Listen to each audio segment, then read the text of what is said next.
வணக்கம் மாணவர்களே. LMDM அலகினூடாக உங்களை சந்திப்பதில் மகிழ்ச்சி அடைகின்றேன். இணைந்த கணித பாடத்தில் காவிகள் என்ற பாட அலகினை ஒரு காணொளியாக உங்களுக்கு வழங்கவிருக்கின்றேன். காவிகள் முதல்ல நாங்கள் காவி கணியமண்டா என்ன, எண்ணி கணியமண்டா என்னன்னு பார்ப்போம். எண்ணி கணியம் என்றது பருமனை மட்டும் கொண்ட கணியம் எண்ணி கணியம். அதுக்கு பருமன் மட்டும்தான் இருக்கு, சரியான திசை இருக்காது. அதுக்கு உதாரணம் தூரம், கதி, வேலை, நேரம், சக்தி, இவையெல்லாம் எண்ணி கணியங்கள். இவைக்கு பருமன் மட்டும்தான் இருக்கும், சரியா? அடுத்ததான் நாங்கள் காவி கணியமண்டா என்னன்னு பார்ப்போம். காவி கணியம், காவி கணியமண்டா பருமனையும் திசையையும் கொண்டதும் முக்கோண கூட்டல் விதிக்கு அமைவதுமான கணியம் காவி கணியம் எனப்படும். அப்ப காவி கணியமண்டா அதுக்கு பருமனோட திசையும் இருக்கு, பருமனோட திசையும் இருக்கு, சரிதான்? அதோட இந்த முக்கோண கூட்டல் விதிக்கு இசைவா இருக்கும். அப்படியான கணியம்தான் காவி கணியம். உதாரணம் இடப்பெயர்ச்சி.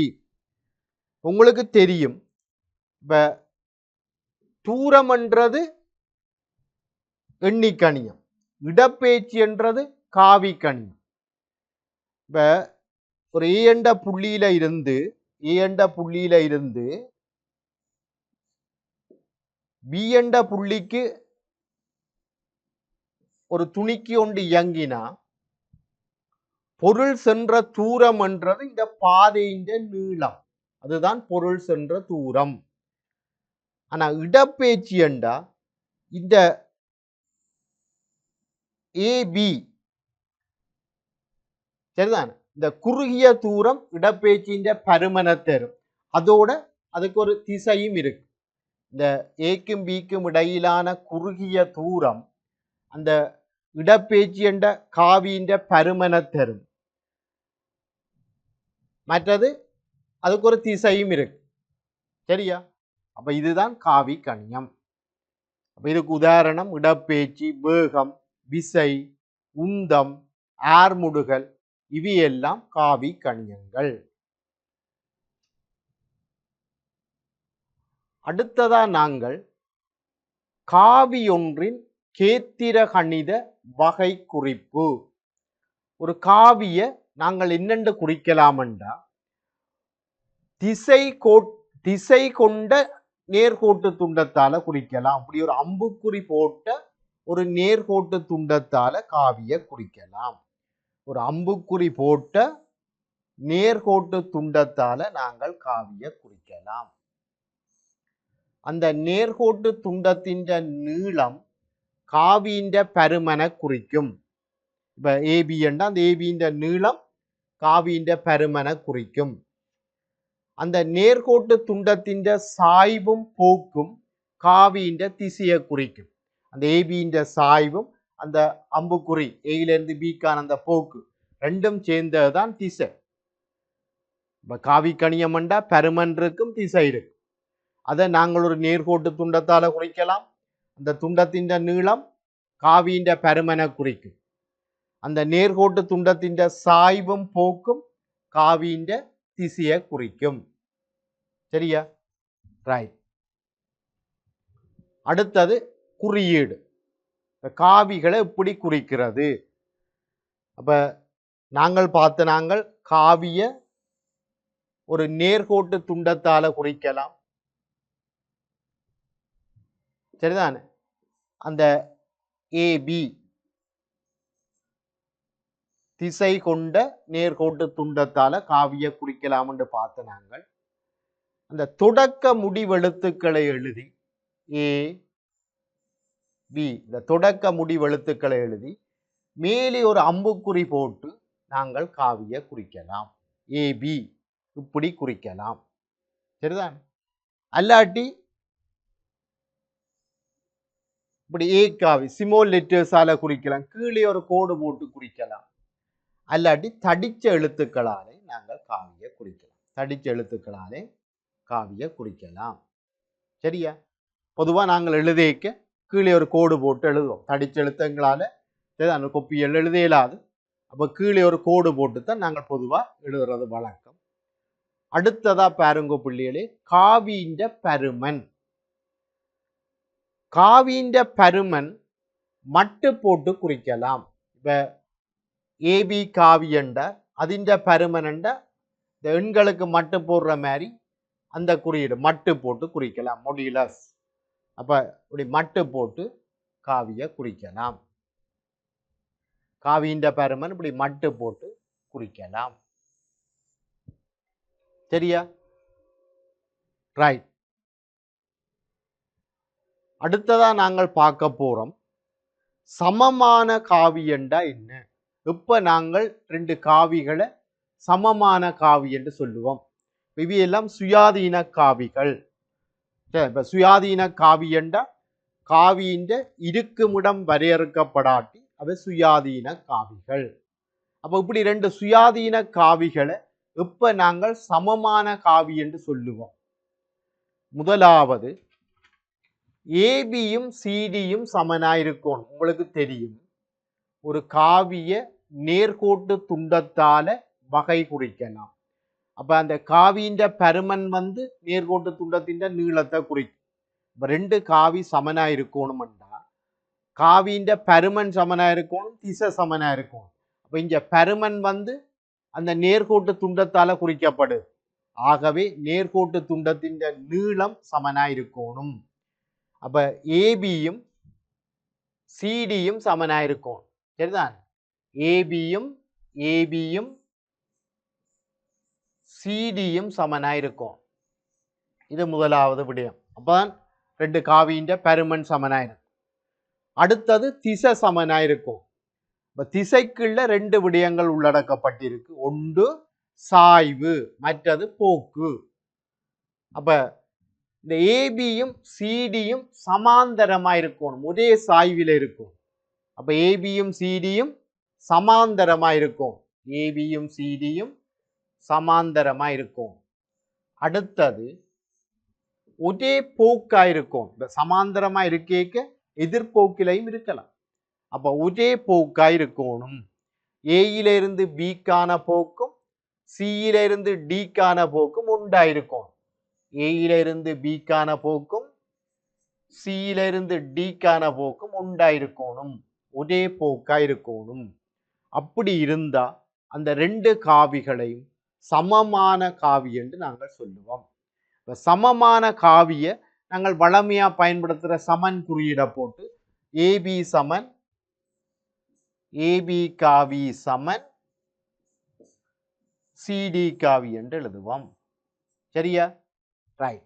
அப்ப முக்கியமான ஒரு விடயம் பார்த்திருக்கிறோம். ரெண்டு காவிகள் சமனண்டா சரிதான், அந்த ரெண்டு காவிகளை வகை குறிக்கிற அந்த நேர்கோட்டு துண்டத்தின் நீளங்கள் சமனாயிருக்கணும். மற்றது அந்த சாய்வு சமனாயிருக்கும். சாய்வு சமனண்டா சமாந்தரமாயிருக்கும். மற்றது ஒரே போக்கில் இருக்கும். அப்படி இருந்தா அந்த ரெண்டு காவிகளும் சமன். அடுத்ததா நாங்கள் பார்க்க போறோம் காவிகளின் வகைகள். இப்ப முதலாவது பார்க்க போறோம் பூச்சிய காவி, ஜீரோ வெக்டர் ஓ நல் வெக்டர். பூச்சிய காவி அல்லது சூனிய காவி என்றும் சொல்றது. ரைட். இப்ப இங்க பாருங்க,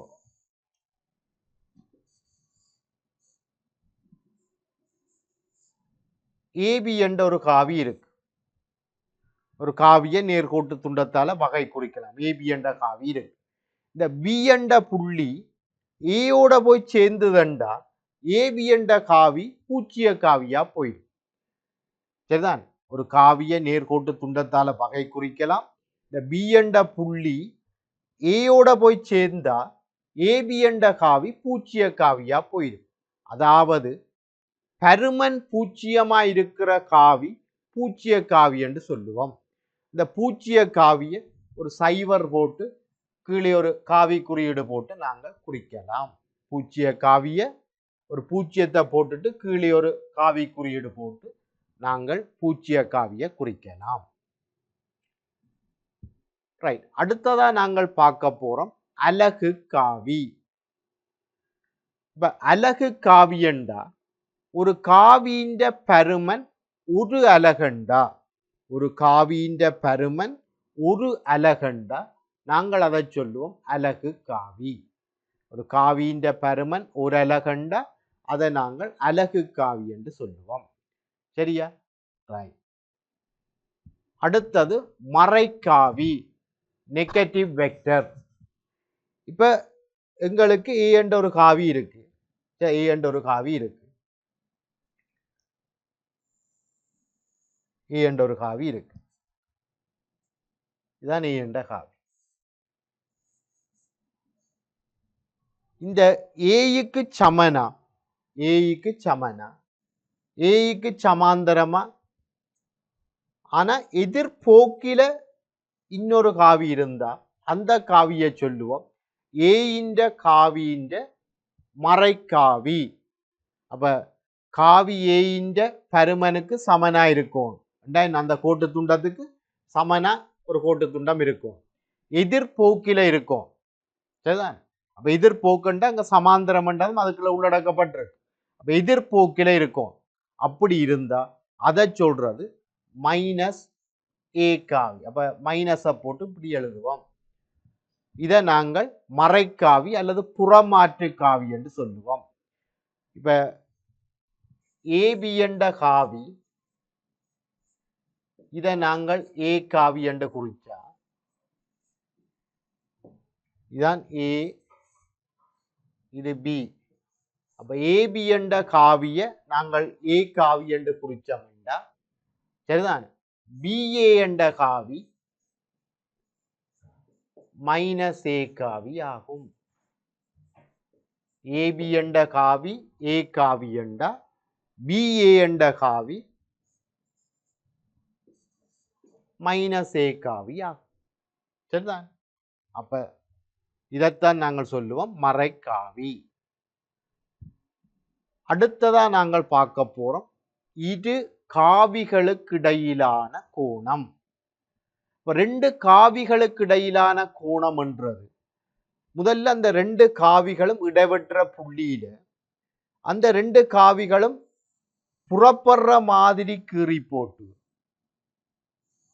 அந்த ரெண்டு காவிகளும் புறப்படுற மாதிரி கீறி போட்டு, இப்ப இது ஏ காவி இது பி காவி என்றா அந்த ஏயும் பியும் அந்த புள்ளியில இருந்து புறப்படுற மாதிரி கீறி போட்டு கோணத்தை போடும். இதுதான் ரெண்டு காவிகளுக்கு இடையிலான கோணம். அந்த கோணம் வந்து சைவருக்கும் அல்ல சைவர் தொடக்கம் பை வரதான் இருக்க.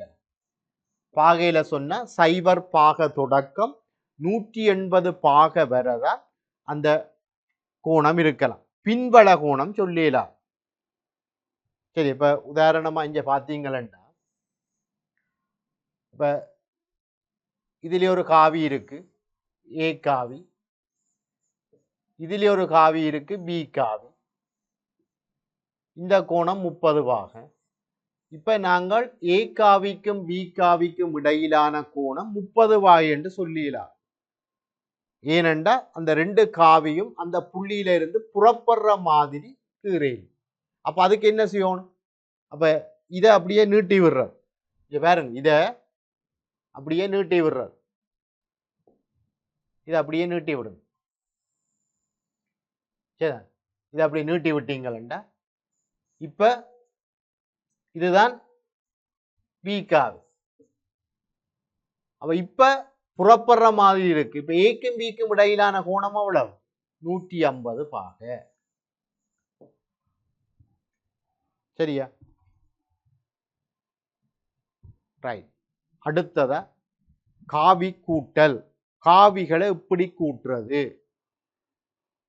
இங்க பாருங்க, இப்ப ஏசி என்ற ஒரு காவி இருக்கு, அதை இந்த முக்கோணி ஏபிசி ஏசி என்ற பக்கத்தால நாங்கள் வகை குறிச்சிருக்கிறோம். அதே மாதிரி சிபி என்ற ஒரு காவி கிடக்கு, அதை நாங்கள் சிபி என்ற பக்கத்தால் வகை குறிச்சிருக்கிறோம். இந்த ரெண்டு காவியையும் எப்படி கூட்டுறது? இது ஏசி காவி, இது சிபி காவி. இந்த ரெண்டு காவியை எப்படி கூட்டுறது? அப்ப இதுக்குரிய அந்த முக்கோணி விதி கூட்டல் அந்த முறை என்னண்டா, முக்கோணியின் மற்ற பக்கம் ஏசி பிளஸ் சிபி என்ற ஏபி, மற்ற பக்கம் ஏபி, இந்த மற்ற போக்கிலையும் வரும். அப்ப ஏசி காவியின் சிபி காவியின் விளையுள் ஏபி காவி, அதை நாங்கள் விளையுள்னு சொல்லுவோம். அப்ப ஏசி காவியம் சிபி காவியம் கூட்டி வாரது ஏபி காவிக்கு சமன், அல்லது ஏசி காவியின் சிபி காவியின் விளையுள் ஏபி காவி ஆகும். சரியா? அப்ப இது காவிகளின் முக்கோணி விதி கூட்டல். சரியா? இதே மாதிரி இப்ப இப்படி ஏ என்ற காவி இருக்கு, அல்லது ஏபி என்ற காவி என்ற வெப்பம், ரைட். இப்படி ஏபி என்ற காவி இருக்கு, இப்படி பிசி என்ற காவி இருக்கு, இப்படி சிடி என்ற காவி இருந்தா இந்த மூன்று காவிகளையும் கூட்டி வாரதின் விளையுள் ஏடியா இருக்கும். அப்ப இந்த பல்கோணி, இப்ப முக்கோணி மாதிரி இந்த பல்கோணியை பாவிச்சும் நாங்கள் விளைவுளை காணலாம். ஏபி காவி பிளஸ் பிசி காவி பிளஸ் சிடி காவி, ஏபி காவி பிளஸ் பிசி காவி பிளஸ் சிடி காவி, இந்த மூன்று காவிகளின் விளையுள் ஏடி காவி. தொடங்கின புள்ளிக்கே திரும்பி வந்தா அது பூச்சிய காவியா போயிடும். உதாரணமா ஏபி காவி பிளஸ் பிசி காவி பிளஸ் சிடி காவி பிளஸ் டிஏ காவி என்றா அது பூச்சிய காவியா போயிடும். சரியா? ரைட். அடுத்ததா நாங்கள் காவி கூட்டலின் பண்புகள். முதலாவது பண்பு ஏ காவியோட பூச்சிய காவிய கூட்டின என்ன, அல்லது பூச்சிய காவியோட ஏ காவிய கூட்டின என்ன, ஏ காவி தான் வரும். எண்கள்ல உங்களுக்கு தெரியும், 5ஓட பூச்சியத்தை கூட்டின என்ன, பூச்சியத்தோட 5 கூட்டினு எங்களுக்கு என்ன வரும்? 5 தான் வரும். அதே மாதிரி தான் இந்த பூச்சிய காவிய கூட்டுறது. ரெண்டாவது நாங்கள் மறைக்காவி பார்த்து நாங்கள், அப்ப ஏ காவியோட ஏயின் புறமாற்று காவி மைனஸ் ஏ காவிய கூட்டினா அது பூச்சிய காவியா வரும். சரிதான்? அடுத்த மூன்றாவது, இந்த காவி பரிவர்த்தன விதிக்குட்பட்டது. பரிவர்த்தன விதி என்றா ஏ காவியோட பி காவிய கூட்டி வாரதும் பி காவியோட ஏ காவிய கூட்டி வாரதும் சமன். அப்ப இந்த காவிகள் பரிவர்த்தன விதிக்குட்பட்டது. ஏ காவியோட பி காவிய கூட்டி வாரதும் அல்லது பி காவியோட ஏ காவிய கூட்டி வாரதும் சமன். இது மிக இலகுவா நிறுவலாம். இதை நாங்கள் மிக இலகுவா நிறுவலாம். சரி, இங்க பாருங்க, இதை நாங்கள் இதன் நிறுவலை ஒருக்கா பார்ப்போம். இதன் நிறுவலுக்கு நாங்கள் என்ன செய்ய போறோம்டா, ஒரு இணைகரத்தை நாங்கள் எடுப்போம்.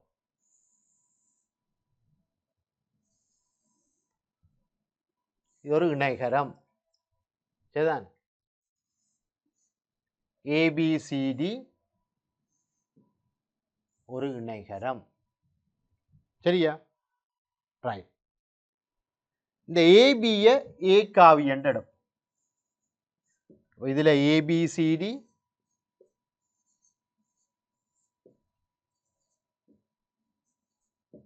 ஒரு இணைகரம்.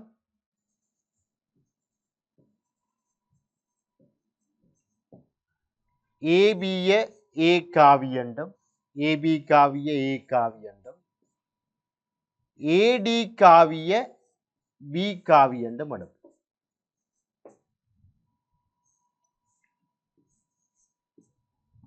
சரியா? ரைட். இது இணைகரம் என்றபடியா இணைகரத்தின் பண்பு எதிர்பக்கங்கள் சமனும் சமாந்தரமா இருக்கு. ஆகவே இந்த பிசி காவி ஏடி காவிக்கு சமன். அப்ப அதுவும் பி காவியா இருக்கு. அதே மாதிரி இந்த டிசி காவி ஏபி காவிக்கு சமன். அது ஏ காவியா இருக்கு. சரியா? இப்ப நான் என்ன செய்ய போறேன்னா இந்த மூலை விட்டம் ஏசிய நான் ரெண்டு விதமா காண போறேன். ஒன்று ஏசி காவிய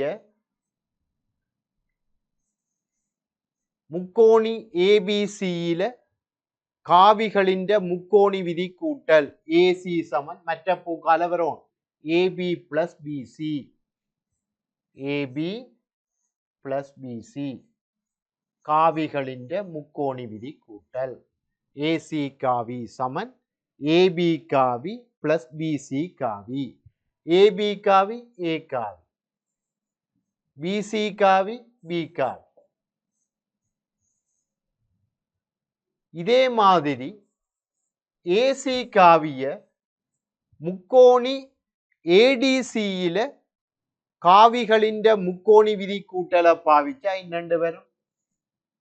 முக்கோணி ஏடிசியில காவிகளின் முக்கோணி விதி கூட்டலை பாவிச்சா ஏசி காவி சமன் ஏடி காவி பிளஸ் டிசி காவி என்று வரும். அப்ப ஏடி காவி பி காவி டிசி காவி ஏ காவி. ஆகவே பி பிளஸ் ஏ என்று வரும். இது ரெண்டாவது. சரிதான்? அப்ப ஏசி காவிய நாங்கள் ரெண்டு விதமா கண்டிருக்கிறோம். சரிதான்? அப்ப இந்த ரெண்டையும் நீங்கள் சமப்படுத்தி விட்டீங்கள் என்றா சரிதான் ஏ plus B Saman B plus A என்று வரும். சரிதான்? அப்ப 1 2ல இருந்து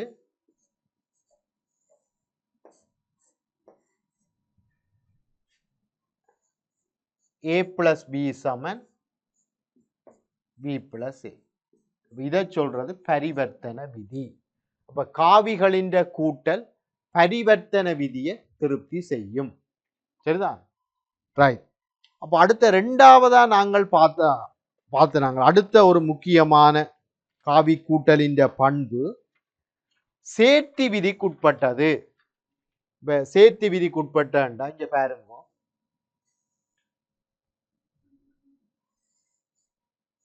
ஏ பிளஸ் பி பிளஸ் சி இது என்னத்துக்கு சமனா இருக்கும்டா ஏ பிளஸ் பி பிளஸ் சி இதுக்கு சமனா இருக்கு. அப்ப இந்த பண்பை சொல்றது சேர்த்தி விதி. இத ரெண்ட சேர்க்கிறன்றத பற்றி பிரச்சனை இல்லை. அப்ப ஏயும் பியையும் சேர்த்தேன்னு அல்லது பியையும் சியையும் சேர்த்தேன்னு எல்லாம் ஒன்றுதான்.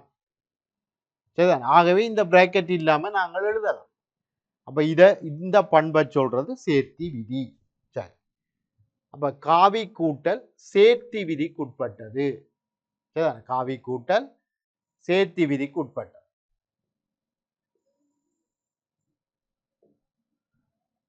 சரி, இங்க பாருங்க இது எப்படி நாங்கள் நிறுவுறோம். இப்ப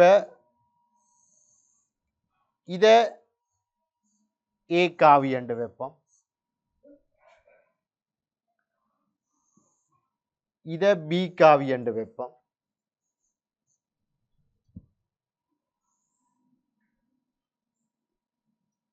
இத சி காவி என்று வைப்போம். சரிதான்? ஏ பி சி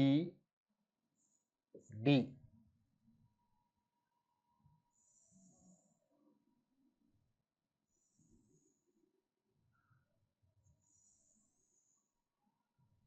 சரி, இப்ப நான் என்ன செய்ய போறேன்டா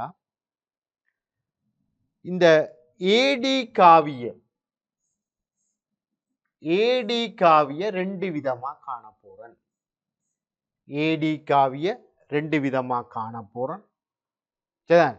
காவிகளின் முக்கோணி விதி கூட்டல் ஒன்று முக்கோணி ஏசிடியில் ஏசி காவி பிளஸ் சிடி காவி.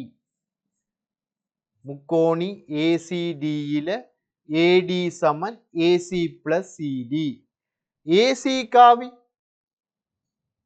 முக்கோணி ஏபிசியில் திருப்பி காவிகளின் முக்கோணி விதி கூட்டல் ஏசி சமன் ஏபி பிளஸ் பிசி. இங்கால சிடி காவி வரும். அப்ப ஏபி காவி என்றது ஏ காவி, பிசி என்றது பி காவி, சிடி என்றது சி காவி.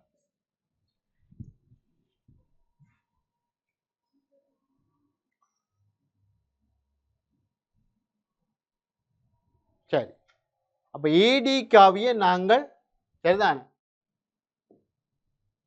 ஏடி காவியை நாங்கள் இப்ப கண்டிருக்கிறோம். ஏ பிளஸ் பி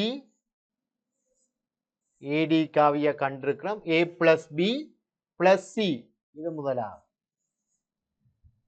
இதே மாதிரி இந்த ஏடி காவியை இன்னொரு விதமா காணுவோம்.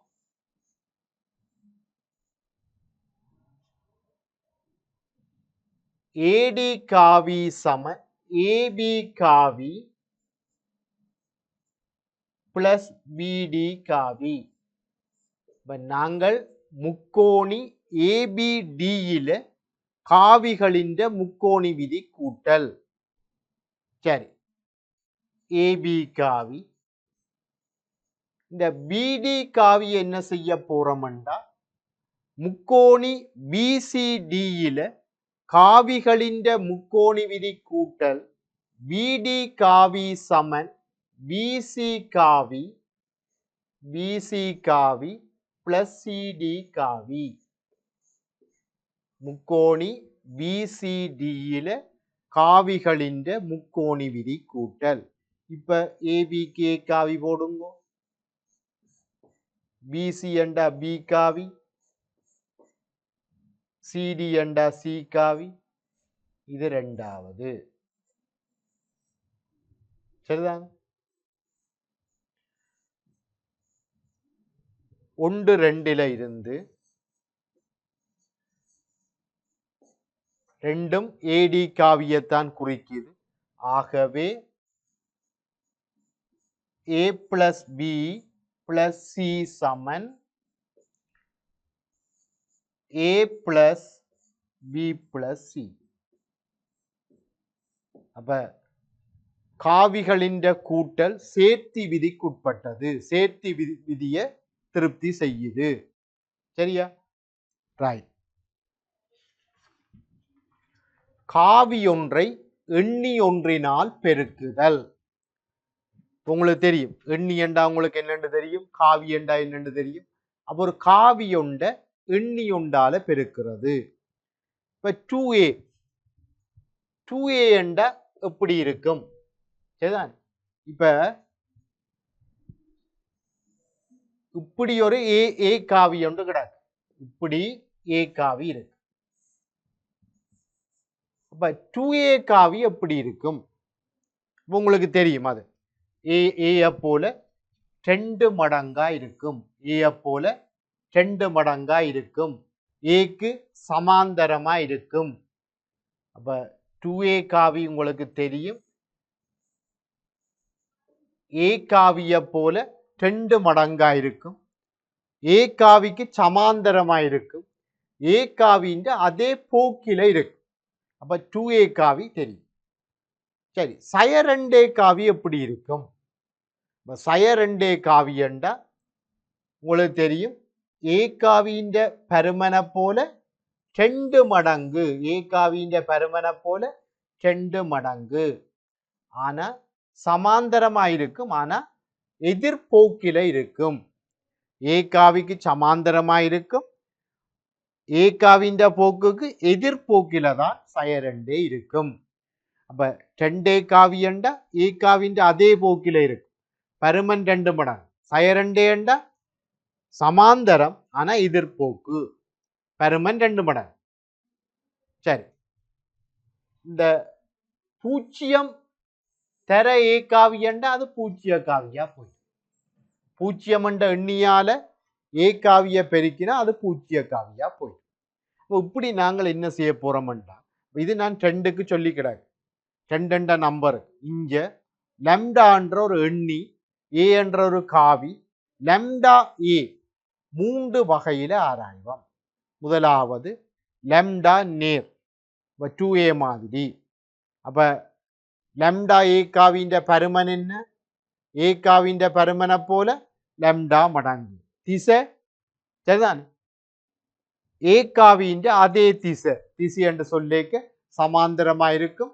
ஏ காவின்ற அதே போக்கில இருக்கும். சரி, அப்ப லெம்டா ஏ பார்த்து நாங்கள் லெம்டா நேரா இருக்கேக்க. அடுத்ததா லெம்டா மறையா இருந்தா இப்படி இருக்கும். லெம்டா மறையா இருந்தா லெம்டா ஏ ஏயின்ற திசைக்கு எதிர் திசையில இருக்கும். சயரண்டே மாதிரி. லெம்டா மறையா இருந்தா லெம்டா ஏ காவி வந்து ஏயின்ற திசைக்கு எதிர் திசையில இருக்கும். பருமன் நாங்கள் சயரண்டேக்கு என்ன சொன்னாங்க?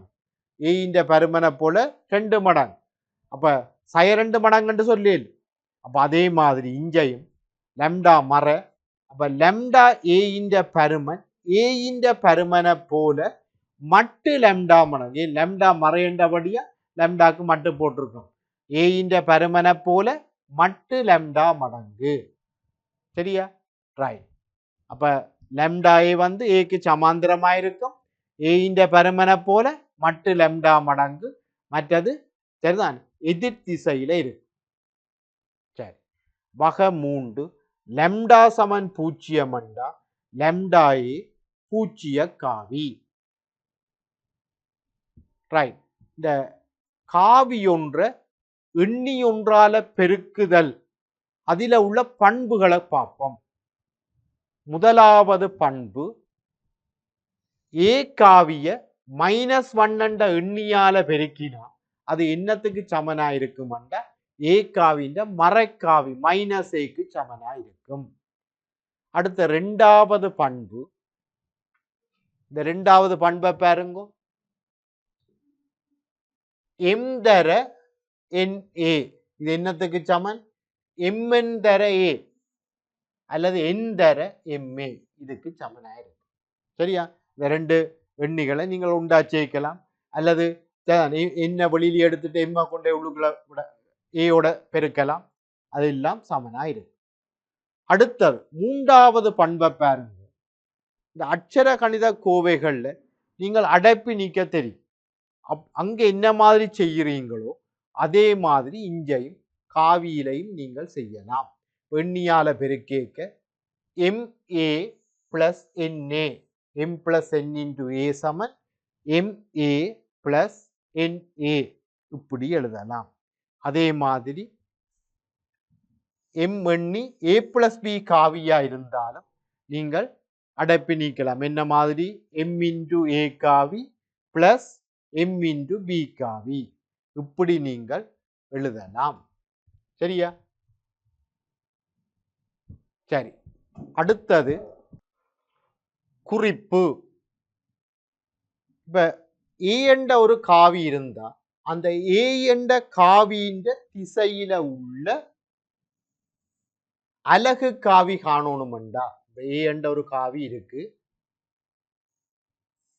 அந்த ஏ என்ற காவியின் திசையில உள்ள அலகு காவி காணணும்டா அந்த ஏ என்ற காவிய அதிண்ட பருமனால பிரிச்சு விட்டா அது வந்து காவி ஏயின்ற திசையில உள்ள ஒரு அலகு காவி வரும்.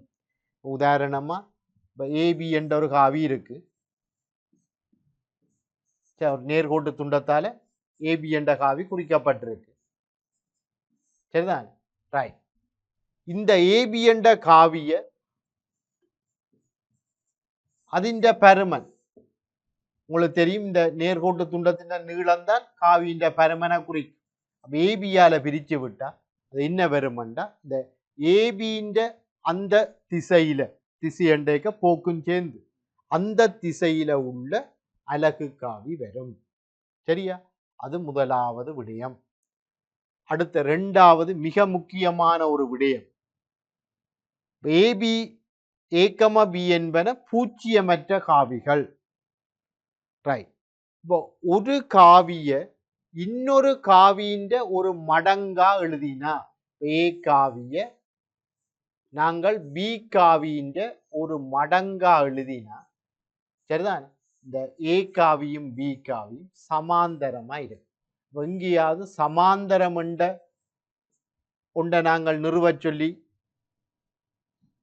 சொல்லி ஒரு தேவை வந்தா நாங்கள் என்ன செய்வோம்? ஒரு காவிய இன்னொரு காவியின் ஒரு மடங்கா நாங்கள் எழுதுவோம். மறுதலையா ரெண்டு காவி சமாந்தரம் என்ற ஒரு தரவு தந்தா நாங்கள் உடனே என்ன செய்வோம்? ஒரு காவிய இன்னொரு காவியின் மடங்கா எழுதுவோம். இது மிக முக்கியமான. ரெண்டு காவி சமாந்தரம் என்றா ஒரு காவிய இன்னொரு காவியின் மடங்கா எழுதுவோம்.